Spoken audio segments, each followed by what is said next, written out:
What's up, Space Cadets? Today, we're going to revisit open and closed systems. This is a topic that I believe we have talked about at length, specifically when we were, chatting about energy and stuff like that.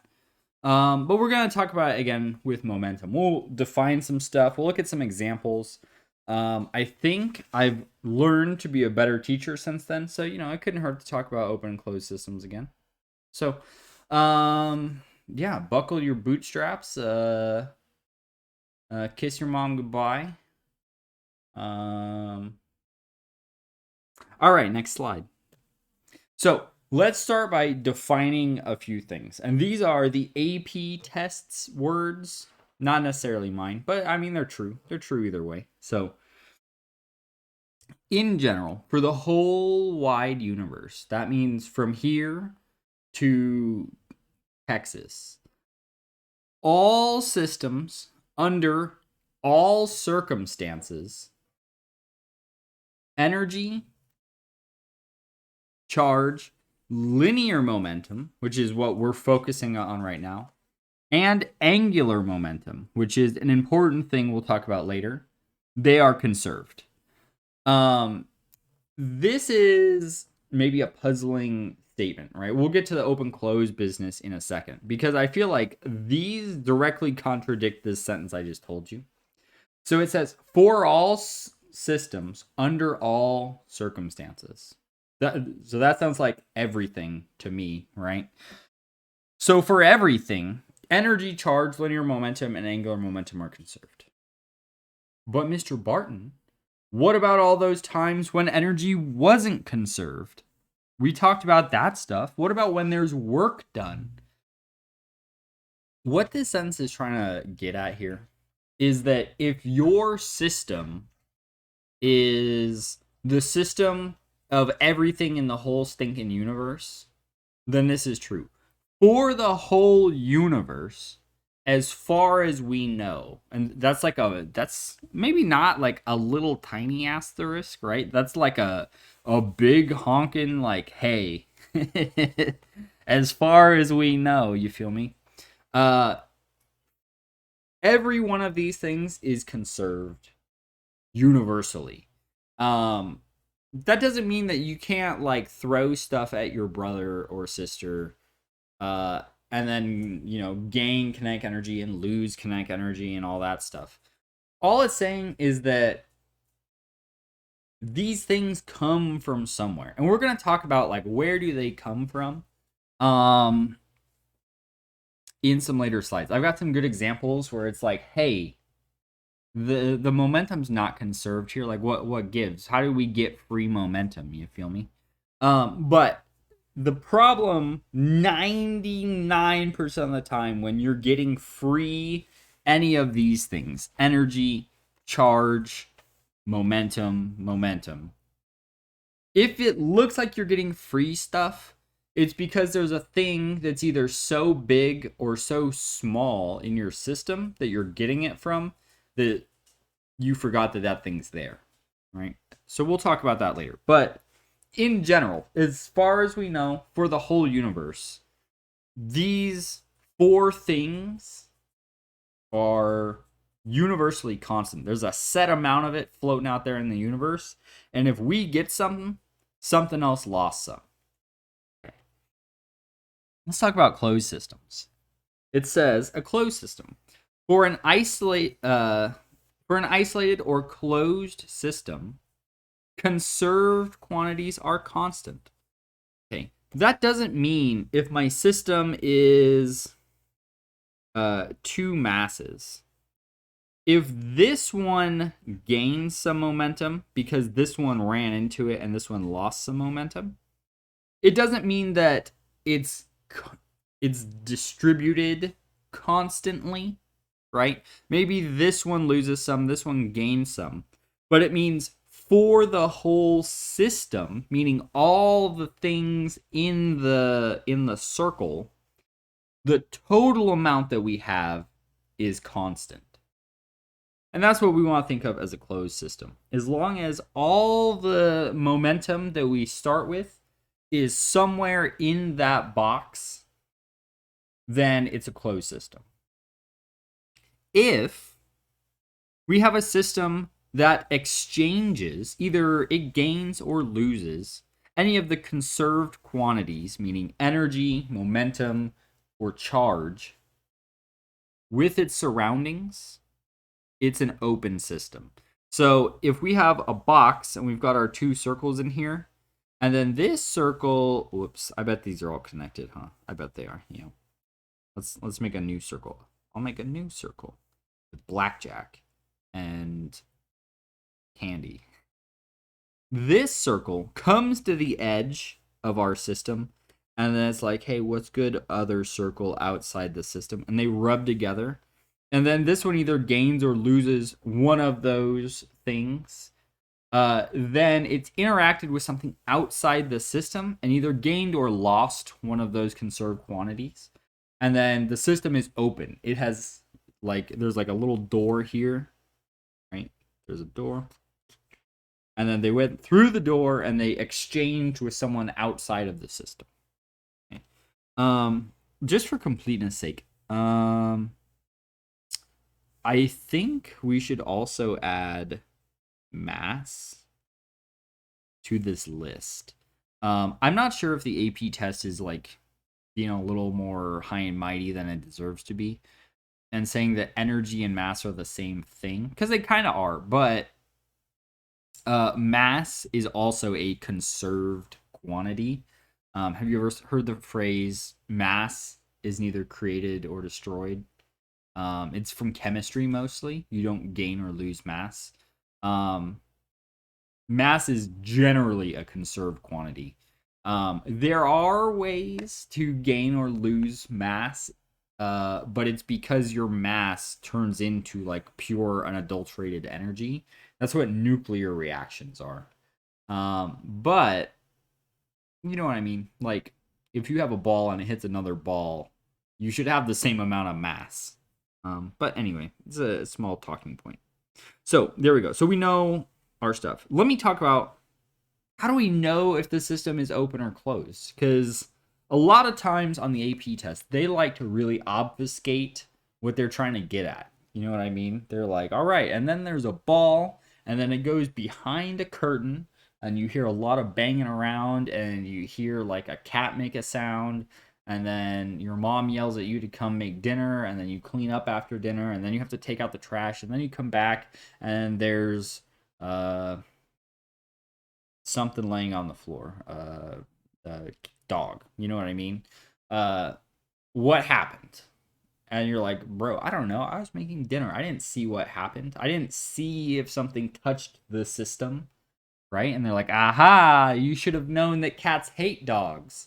And clearly the bad juju from the cat perspirated out of the system and affected the dog's mental health and well-being, and now your dog's got depression. You know what I mean? And that's an AP test question. So here's the SparkNotes abridged, Mr. Barton condensed version for how do I know if the system's open or closed. So for a system to be closed, all the objects feeling a force upon them, or objects exerting a force on an object, so either the thing's feeling stuff or the thing's pushing, to be considered in the system, they must also be in the system. Okay, let me dumb that down, because I realize now that I'm a math teacher and not an English teacher, and I'm not 100% that sentence is grammatically correct. So let me clear it up.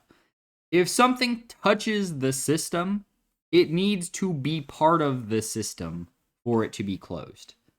So if you say, I punch my brother because he stole my foil Charizard, you and your brother must be part of the system.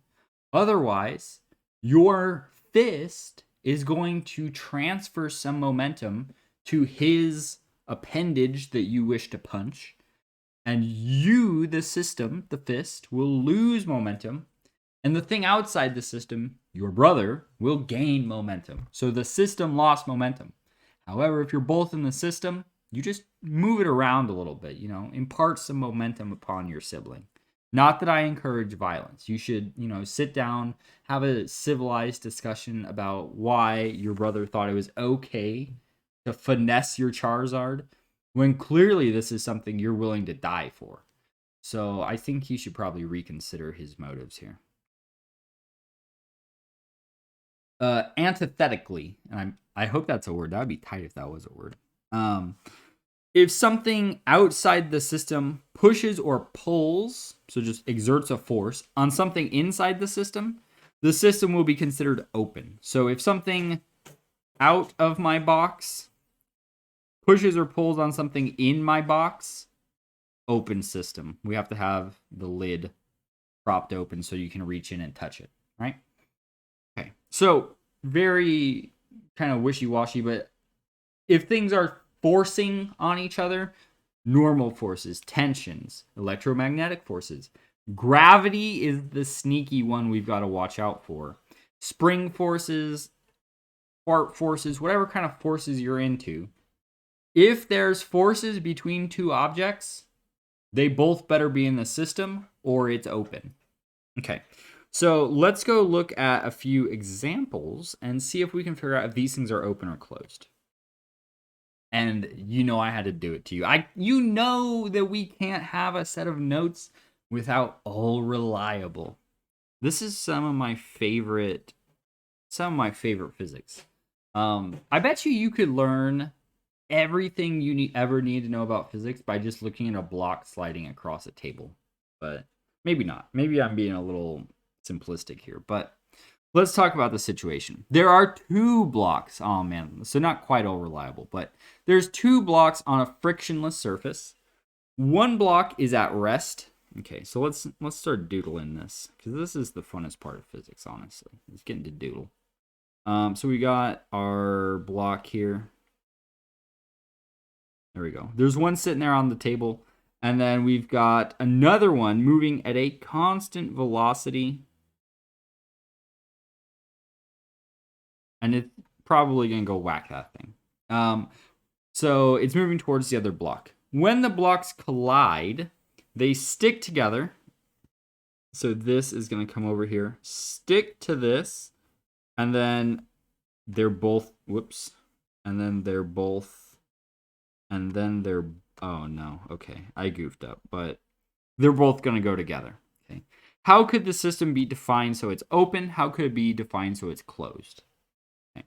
So we basically just want to talk about, if I define this system a couple of different ways, how could we force it to be open, or how can we force it to be closed? A lot of times you want to pick the system so that it is one way or the other. Because if it's opened or closed, you get to use different tools. And we'll talk about that later, of course. But you know what I mean? You want to be able to make it open or closed. So let's talk about what if my system is just this moving block here. Okay. And we're going to think about this very intuitively. We'll look at it and we'll go, okay, this happens, this probably happens, and we'll just assume we're right because your physics teacher told it to you, so he probably is. So for us to see if it's open or closed, the definition of open or closed is the sum of the momentum is constant, and C for constant, like it's a number, okay, 12 if you will, or 13. Let's make it 13. I like the number 13 better. So this thing is coming in with 13 momentum. Let's say our system is just the moving block. The moving block comes in, whacks this thing, they stick together, and then they're going to move. Which way do you think they're going to move? To the right, Mr. Barton. Oh, you're so smart. You must have a great physics teacher. So this one stuck together block is going to go that way. Okay. When things run into each other, do they usually stay going the same speed or slow down? They slow down. Oh, they slow down. Okay. So if I'm looking at just the initial moving block. So we'll call him, how about we call him block A, and then block B was this one over here. So if my system is just block A, it had some momentum to start with because it was moving. It hit this. Now it's sliding to the right, and it has less velocity because it gave some to the other block. So the mass of this hasn't changed, but its velocity went down. This thing has lost momentum. So if our system is just block A, it would be an open system. It has transferred some of its momentum to the other block. Okay. Now, if we undo this process, move this back, and now we say our system is, what color do you guys want to look at? Green. Our system is block A and block B, both of them. The system is everything on the table. This has all the momentum to start with. Then it comes over, it collides with this. This gains momentum because it speeds up. This loses momentum. But however much this loses, this gains because of Newton's third law and reasons, right? So even though we lost some here, we gained some here, and the total amount is the same. So if we say our system is both of them, then we'd say this is a closed system. Cool. And then you could expand your system farther than that. You could include the table. You could include the table plus the Earth. You could include the whole observable universe. As a general rule of thumb, the more stuff you put in the system, the more likely it's going to be closed because there's less stuff not in the system for it to interact with, right?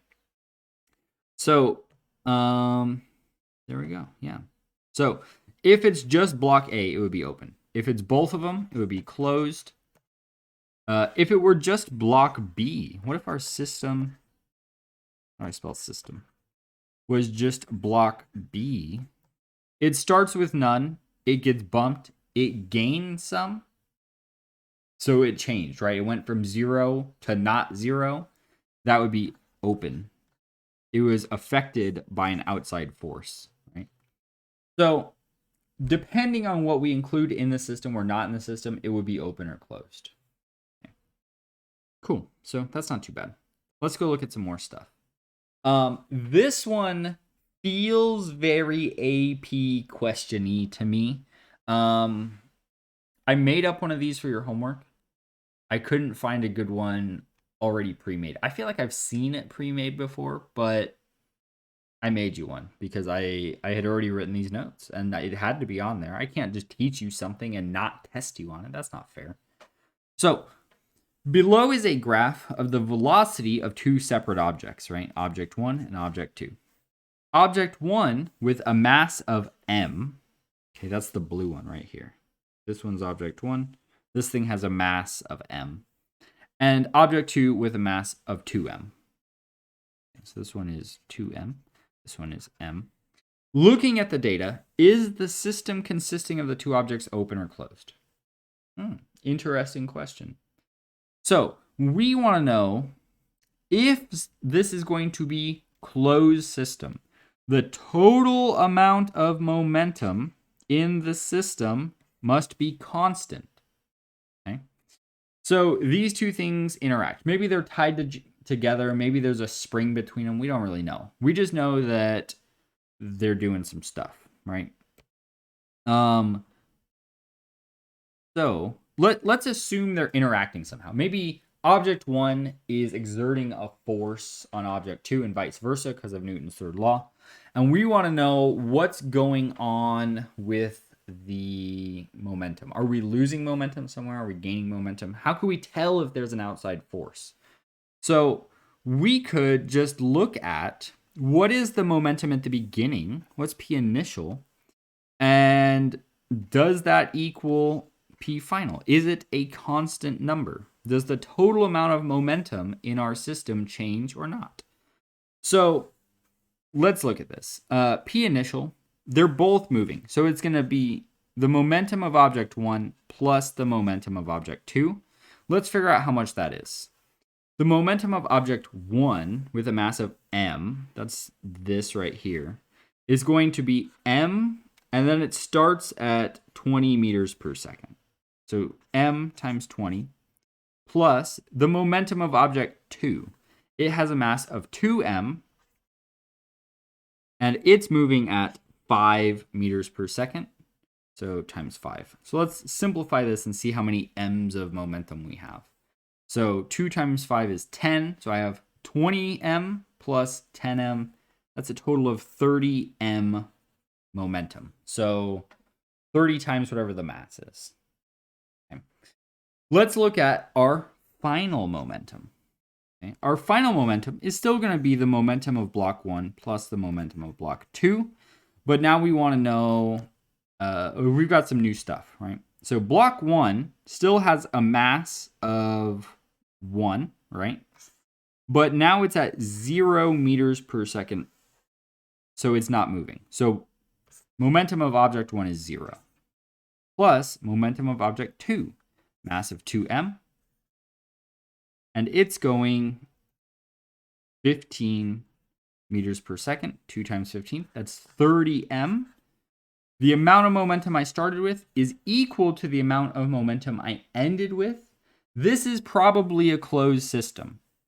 Is it possible that they're not interacting with each other and there's some outside force taking momentum from one and then another outside force giving momentum to another one? Yeah, it's definitely possible. There's probably not there's not enough information to definitively say it's a closed system. If we had more information about what forces are acting on these two objects, then we could. But it might be. It could be, right? We can't just be like, no, it's not closed because the momentum of the system changed. Because our starting amount of momentum is equal to our final amount of momentum, the amount of momentum in the box is constant. And it could be closed. Could be open. There could be something putting it in and something else taking it out at the same rate, but either way. But there's a question like this on your homework, and you can definitely tell because you know what the situation is, and you can kind of tell what the forces would be.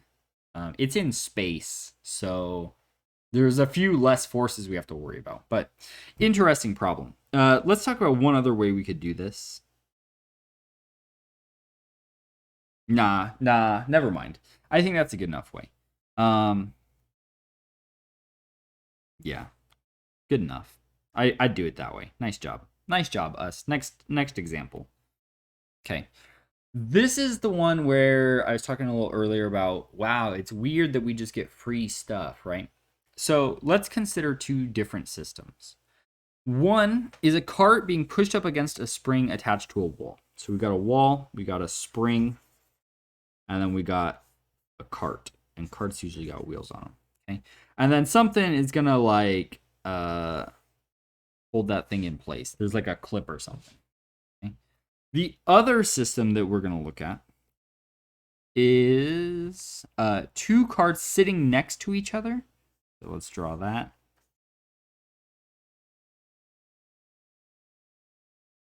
And one of the carts has an internal spring-loaded arm that can be released.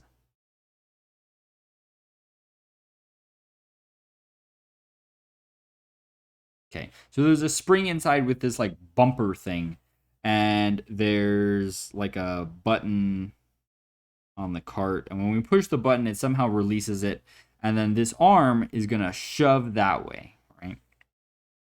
Both systems have their springs released, and all the carts are pushed by the springs.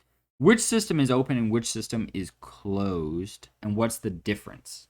So our system here, it says one in which a cart is pushed up against the thing, blah, blah, blah. Okay, so the system, we'll just examine it. Let's just start with the carts. Let's just assume the carts are in the system. So this system is the cart, and then this system is both carts together. Okay. We release the systems. So this one has its cart, and now it's zooming because the spring pushed off and shoved it. Is this open or closed? So at the beginning, momentum initial was 0. The cart is not moving, velocity is 0, the momentum is 0. Later, the only thing in the system, the cart, is moving, so P final is not 0. This would be an open system because the total momentum in the system changed. Okay, let's look at this system. This spring pushes. It's going to, of course, take this one and shove it that way. But because of Newton's third law, I push on you, you push back on me. While this cart pushes the one on the left to the left, it also pushes off of it and it pushes itself to the right. So after the spring mechanism is released, this cart's going like this. This cart, with its spring a little more uncompressed, and then we got the arm out, is going this way. Okay. Let's look at this. Initially, the momentum is 0. Okay. The momentum here, well, this one has some momentum in that direction. Let's call that the negative direction. This one has a negative final momentum. This one has momentum that direction. It has a positive final momentum. Okay. For some third law reasons, right? How hard does this push on this? Well, I don't know. It pushes force times time, right? However hard that force is, times however long they're touching for, that's how much momentum this cart has. This also equals force times time. But the force here is going to be the normal force from this cart pushing on this arm that way. This force and this force are going to be equal and opposite directions because of Newton's third law. And as soon as this isn't touching that cart anymore, this time ends, and so does that. So these are the same times, the same size of the force, except this one is in the negative direction and this one is in the positive direction. These are going to be the same amount of momentum but different signs. So they straight up cancel, and P final is still 0. This one has positive P, this one has negative P, and they add together and become 0P. So this system is a closed system because even though this cart gains momentum, this other cart gains an equal amount of negative momentum, and the total amount of momentum is still closed. So, could we redefine our purple system so it's closed? What if we extend our system? What if we say instead of just the cart, what if our system instead is the cart and the spring? Okay. At first, the cart and the spring are at rest, so it's 0. Okay.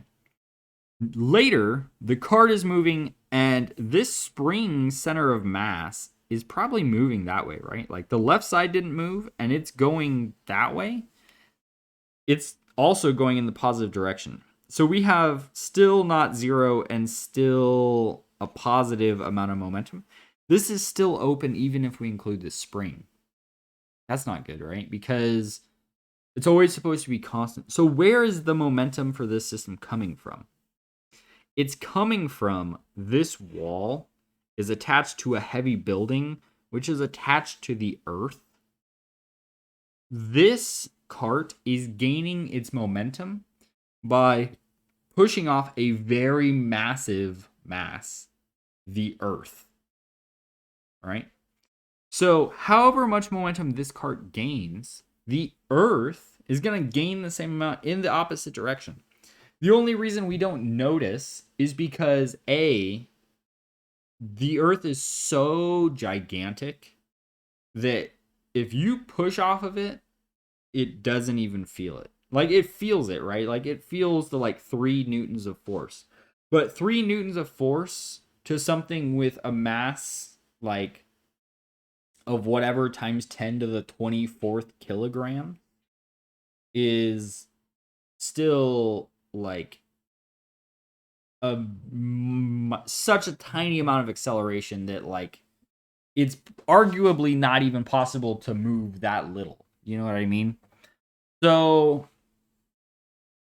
yeah. So rather than be like, well, we gave the Earth some momentum, we just, we're like, I'm not dealing with the Earth. This is an open system. And that's kind of why we have open and closed systems. Okay. So one of these is closed because the thing we're pushing off of, this cart, is also part of the system.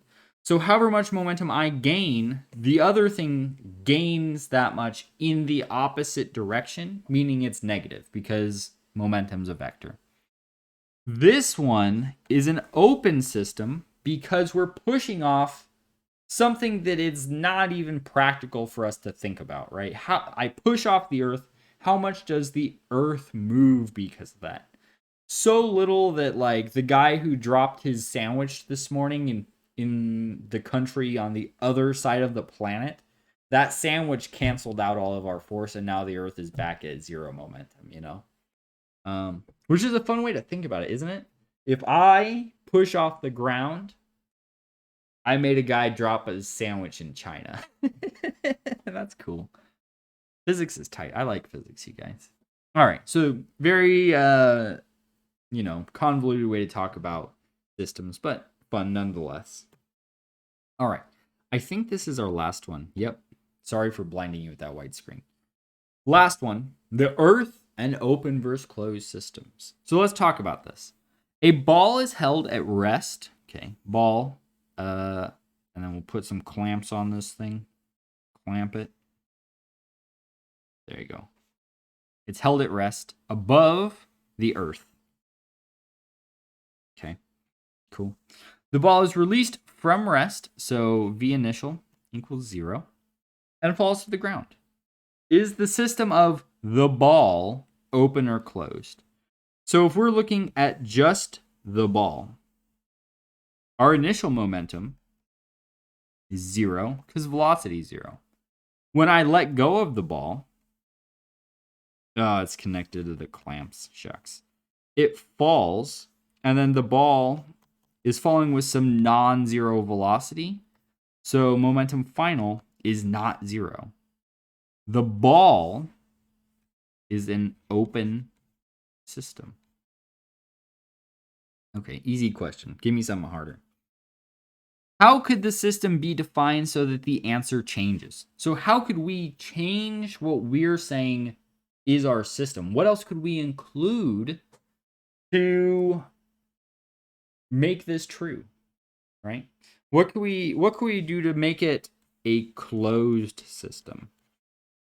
Well, the force that is acting on this ball, causing it to gain momentum, the force from the change in momentum equals force times time. That force in this situation is weight, which is the force of gravity, which is mg and a whole bunch of other stuff. Is weight, or the force of gravity, from the Earth. So we just need to include the thing applying that force. The thing applying that force is Earth. So if we say our system, instead of just being the ball for an open system, we say it's the ball plus the Earth. Now this is a closed system because the thing exerting the force on the ball is in the system, and we're good to go. So momentum would be conserved, and the total amount of momentum would be the same, constant. Okay. What are the merits or difficulties that arise with this newly defined system? Okay. The merits, let's talk about those. Why should I include the Earth, right?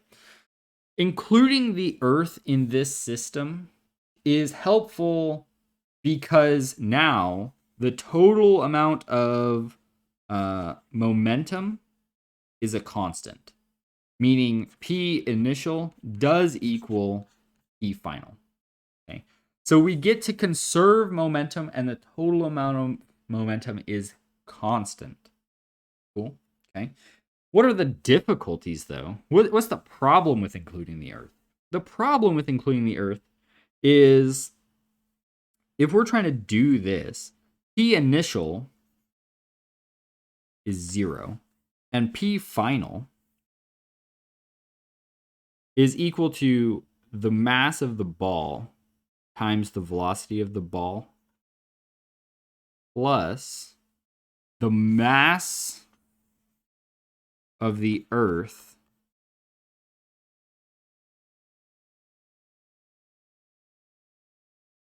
times the velocity of the Earth. Do you know what I mean? The problem now is this velocity is so minute that it's effectively unmeasurable. There is no way that you could measure the effect on the velocity of the Earth by bouncing a ball. It's impossible, right? It's impossible because the entire Earth wouldn't even move, if we're being honest. If I bounce a ball, your tile might slightly flex if you have like a super high speed camera at a really high resolution. And you could see the floorboards in the building that you're in flex a little, right? And then that makes the 2x4s in the wall of the building flex a little. And that makes like the dirt under the building compress a little bit. And eventually that force spreads so thinly that it doesn't compress any more dirt, right? Like it just spreads out so quickly over so much more mass that eventually you don't feel it. Like if some guy sneezes on the other side of the planet, like a week later you don't go, "Huh, what was that breeze?" Right? It's impossible to measure this, right? So it doesn't make sense. Why would I want to include something I could never measure into a problem? That's why. That's the difficulties. So now you're saying, well, the difficulties here seem to far outweigh the merits, right? I get to use a nice equation, but it's impossible to use it because I can't measure one of the things that goes into the equation. But stay with me here. What if, let's get rid of all this stuff. Let's back up like 30 steps. Let's get rid of all this writing, okay? Stay with me here. Stay with me here. Hold on. Stay with me. Don't go anywhere. What if this ball is the moon? And the Earth is the Earth. The Earth is still the Earth. Get out of my way. The Earth. Now our quote unquote ball is significant compared to the Earth.